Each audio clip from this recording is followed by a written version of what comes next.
गुरु जी, पंकज ठकराल जी, आपको प्रणाम। प्रणाम। आप सबको प्रणाम। गुरु जी, आज संसार में लोग बहुत परेशान हैं बीपी और शुगर के बारे में। आप बीपी और शुगर के बारे में हमें कुछ रोशनी डालें ताकि ये जो हमारा समाज है और जो संसार है इनको संदेश जाए कि बीपी और शुगर भी बिना दवाइयों के ठीक हो सकता है। अजहर जी, कह तो आप कुछ ठीक रहे हैं। मेरे को एक बताओ कि क्या दवाई से शुगर बीपी ठीक हुआ किसी का? यही चीज़ तो जानकर लेना चाह रहे हैं आपसे। किसी भी व्यक्ति का आज तक दुनिया के अंदर बीपी व शुगर ठीक नहीं हुआ। सारी जिंदगी दवाई लेते रहोगे, जब तक आप दवाई लेते रहेंगे उससे दवाई क्या करती है? शुगर को दबा देती है, यानी कि शुगर बढ़े ना। बीपी को भी दबा देती है कि बीपी बढ़े ना। वो हमारे माइंड को दबाती है।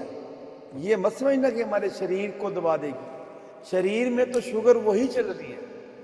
जिस तरह से आपने झाड़ू मारा घर के अंदर तो गंदगी को आपने सोफे या बेड के नीचे कर दी, अब वो आपको लगेगा कि सफाई नजर आ रही है, लेकिन गंदगी तो पड़ी है नीचे, वो कभी भी खलेरा पार कर दी, बदबू तो करेगी अंदर, उसका नुकसान तो आपको होगा।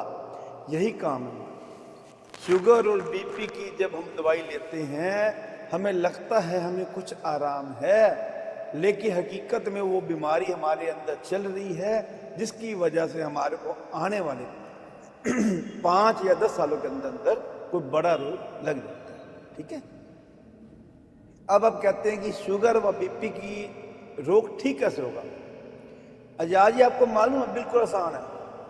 क्या जी? बीपी और शुगर को ठीक करना बिल्कुल आसान है। मैं गारंटी देता हूं, बीपी तो 48 घंटों के अंदर आपकी दवाई छोड़ सकती है। अच्छा जी। हाँ, और शुगर जस्ट 1 महीने में ठीक हो सकती है। वैसे तो पहले दिन ही आराम आ जाएगा, लेकिन आपकी शुगर सदा कंट्रोल रहे उसके लिए लगभग 1 महीना लगेगा। ये है सिस्टम।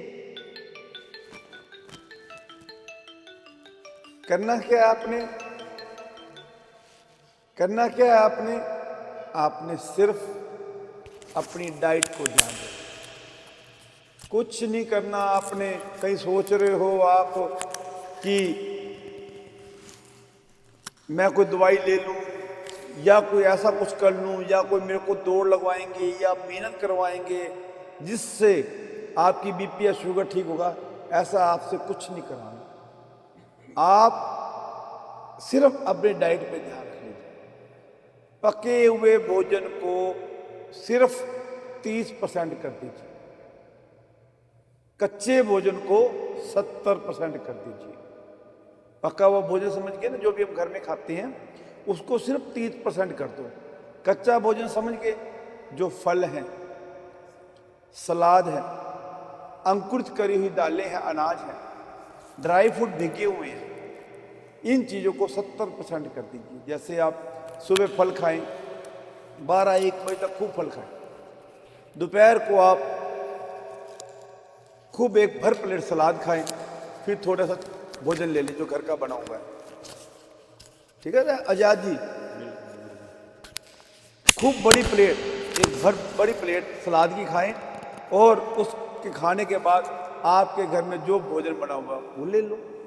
ठीक है, शाम को 5 बजे आप कोई ग्रीन टी पी सकते हैं। वैसे कोई जरूरत नहीं होती पीने की, फिर भी आपको तलब है कोई चाय पीने की तो एक ग्रीन टी ले सकते हैं। अच्छा जी। या शाम को फिर फल ले सकते हैं, कोई जूस बना के ले सकते हैं। ठीक है, या भीगे हुए ड्राई फ्रूट खा सकते हैं 5 बजे की। रात को 8 बजे आप अपना भोजन कर लें, इससे लेट नहीं करना। अच्छा। 8 बजे आप भोजन कर लें, उसमें खूब भर प्लेटें सलाद के लें और ऊपर अपना जो घर का बना हुआ भोजन वो खा लें। और 1 महीने के लिए आप बाहर का बना हुआ भोजन छोड़, बस ये समझ ले जो बाहर से बनी हुई चीज है वो नहीं खानी। समझ गए? जैसे बाहर की ये नहीं कि नमकीन या हम सोचते हैं टिक्की या गोलगप्पे वगैरह, इसके साथ जो ब्रेड भी आते हैं ना, ब्रेड, वो भी नहीं खाने। रस, ब्रेड, ये भी बाहर का बना हुआ भोजन नहीं लेना, घर का ही बना के भोजन लेना, ठीक है। ठीक है। और दूसरी आइटम छोड़नी है जो जानवर से ली गई, एक तो नॉन वेज छोड़ दें, और एक दूध और दूध की बनी हुई चीज़, दूध की, दूध और दूध की बनी चीज़ें, दूध और दूध की बनी है, चाय, मिठाई, आइसक्रीम, अपना तुम्हारा भगवान बर्गर, लस्सी, पनीर, कुछ भी, यानी कि डेयरी प्रोडक्ट आप सारे छोड़ दें। 1 महीना छोड़िए, ठीक है। 1 महीने के में आपको आराम 101% आ गया। उसके बाद आप हफ्ते में 1 दिन चीटिंग कर सकते हैं। अच्छा, छूट। हाँ, 6 दिन तो ऐसे नियम से रहे, 1 दिन आप चीटिंग करें, जो आपका दिल करता है कुछ भी खा लें, ठीक है। देखो समाज में है, ग्रस्त में, आप सोचते हैं नहीं जी गुरु जी ने तो बताया सारी जिंदगी में बाहर का भोजन ना खाऊं, मैं पिकनिक न बनाऊं, मैं फैमिली के साथ घूमूं ना, ऐसा कुछ नहीं है। हमारे सिस्टम से चलोगे तो 6 दिन तो नियम से रहो, और 7वें दिन थोड़ी चीटिंग आप कर सकते हैं, अगर आपका दिल करता है तो, ठीक है। आप बिल्कुल ठीक हो जाएंगे, आपकी सारी दवाइयाँ कुछ ही दिनों के अंदर सब छूट जाएंगी, बिल्कुल स्वस्थ रहेंगे, हष्ट पुष्ट रहेंगे, आनंदित रहेंगे, और थोड़ी हो सके तो सुबह थोड़ी बहुत सैर भी कर लीजिए। तो गुरु जी, ये कोई कमजोरी भी आ सकती है? जैसे आपने डाइट बताई, तो शरीर में कुछ कमजोरी आ सकती है ऐसे? क्यों भाई, कैसी कमजोरी आएगी? जैसे हम रोटी तो हम खूब खाते हैं, 3 टाइम खाना खाते हैं, आपने तो 2 टाइम का, आपने 2 टाइम कर तो 2 दिया। टाइम में कोई ऐसे है, जीने के लिए 1 टाइम भी भोजन बहुत है। आपको पता है जो 1 टाइम भोजन खाता है वो है योगी। अच्छा जी। जो 1 टाइम भोजन खाता है वो है योगी, जो 2 टाइम भोजन खाता है वो है भोगी। भोगी का मतलब जैसे हमने भोग करना है, जीवन का आनंद लेना है, प्रगस्त जीवन जीना है, आराम से जीना है, समाज में रहना है, तो हम भोगी हैं, भोग रहे हैं ना जीवन को।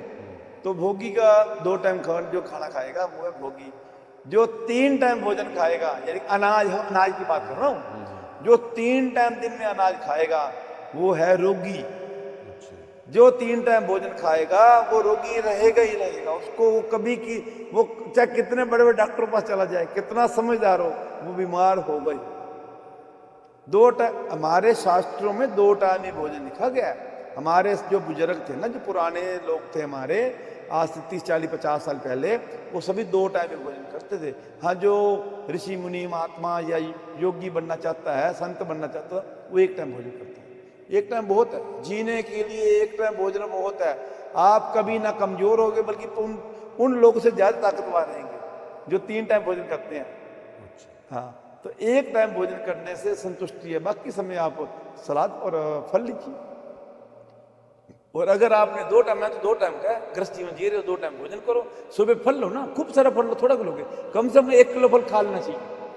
जब 1 किलो फल खा लोगे ना, तो इतनी ताकत आ जाएगी, आपको शादी कुछ खाने की जरूरत नहीं पड़ेगी, बहुत शक्तिशाली रहेंगे। फिर सलाद खाइए, ऊपर भोजन कर लीजिए, रात को फिर सलाद खाइए, लेकिन रात का भोजन कोशिश करें जितनी जल्दी खाए, जितनी जल्दी खा लेंगे उतने ज़्यादा स्वस्थ होते जाएंगे, जितनी लेट खाओगे उतने जल्दी आप रोगी बनेंगे, ठीक है। नहीं, जल्दी हमने खाना खा लिया, अगर 11 बजे सोना हो तो भूख लगेगी, तो क्या करना है? जल्दी खाना खा लें, मान लो 8 बजे खाना खा लें, सोना हो हमें 11 बजे। वैसे तो भूख लगती नहीं आजाद जी, फिर भी लगे तो फल खा लो। अच्छा, फल की छूट है, जब मर्जी खाओ। अच्छा जी। फल आपको पता है, कहीं पे भी चले जाओ, आपको रोटी मिले या ना मिले कहीं पर, लेकिन फल हर जगह मिल जाते हैं। और हमारा डिजाइन जो बनाया गया ना शरीर का, प्रभु ने बनाया था, फलों के लिए बनाया गया था। फल ही हमें खाने चाहिए, जितने ज्यादा फल खाएंगे उतने स्वस्थ होते जाएंगे, बस, ठीक है। और कुछ? बहुत बहुत धन्यवाद गुरु जी, आपने हमें एक संक्षेप में बताया, आपका बहुत बहुत धन्यवाद। धन्यवाद तो आजाद जी आपका, कि आप इतनी अच्छी अच्छी बातें पूछते हो, हमें भी बड़ा आनंद आता है आपको जवाब देने का, आपकी बातों का जवाब देने का। आपके सहारे और आम पब्लिक भी इस बात को सुनती है, खूब मैसेज आते हैं मेरे को, खूब फ़ोन आते हैं इस बातों के लिए, तो हमें भी बहुत अच्छा लगता है। धन्यवाद मैं आजाद जी आपको करूँ, ठीक है।